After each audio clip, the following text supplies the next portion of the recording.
How to switch account in COD Mobile. Hello everyone, this is Max. Welcome back to another tutorial video. So let's start without wasting any time. Also make sure to watch this video till the end. First of all, open up COD Mobile. Now wait for some time.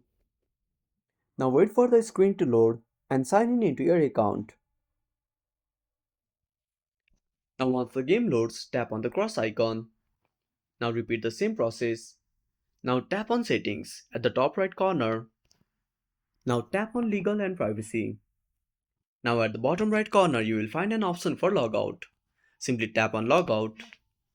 Now click on OK. Again wait for some time for the game to load. Now once the login page appears, simply select the account you want to sign in. Now tap on sign in. Again wait for some time. And that's it.